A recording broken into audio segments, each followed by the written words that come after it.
शेखावटी में तबादलों पर सियासत तेज हो गई है। गोविंद सिंह डोटासरा एक बार फिर बौखला बैठे हैं और लगा रहे हैं भजनलाल सरकार पर आरोप। नमस्कार, संवाद पर आपका स्वागत। मैं हूं चेतना शर्मा आपके साथ। तो तबादलों को लेकर एक बार फिर से सियासत गर्मा गई है। कांग्रेस प्रदेश अध्यक्ष और लक्ष्मणगढ़ विधायक गोविंद सिंह डोटासरा ने सीएम को आपत्ति पत्र लिख दिया है और कहा है कि सरकार राजनीतिक दुर्भावना के तहत विशेष रूप से शेखावटी क्षेत्र को निशाना बना रही है। डोटासरा का दावा है कि शिक्षा विभाग में किए गए बड़े पैमाने पर प्रशासनिक तबादले केवल प्रशासनिक निर्णय नहीं है, बल्कि जनप्रतिनिधियों और क्षेत्र विशेष को कमजोर करने की कोशिश है। आपको बताते हैं कि क्या आरोप लगाए डोटासरा ने।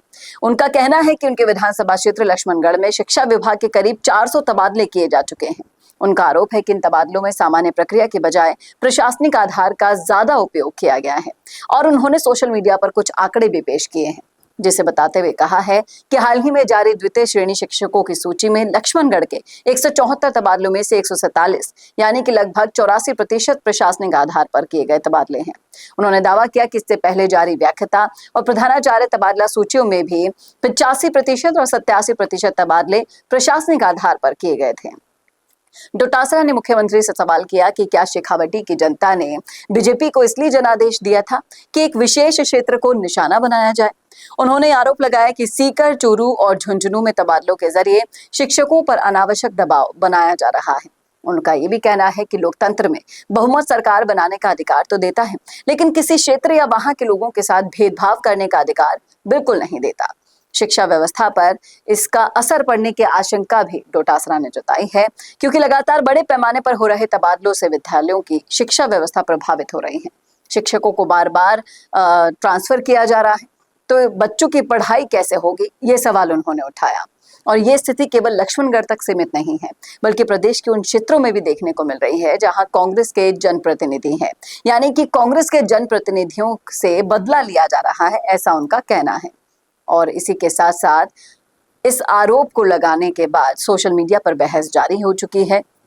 कांग्रेस इसे क्षेत्रीय भेदभाव और राजनीतिक प्रतिशोध का मामला बता रही है, जबकि सरकार की ओर से इस संबंध में प्रतिक्रिया अभी आई नहीं है। अब निगाहें सरकार के जवाब पर टिकी हैं। देखना वाकई में दिलचस्प होगा कि इन आरोपों का क्या जवाब सीएम भजनलाल देते हैं। क्या लगता है आपको, क्या वाकई में ये कोई प्रशासनिक दबाव के तहत किए गए तबादले हैं या फिर इसके पीछे की कहानी कुछ और हो सकती है?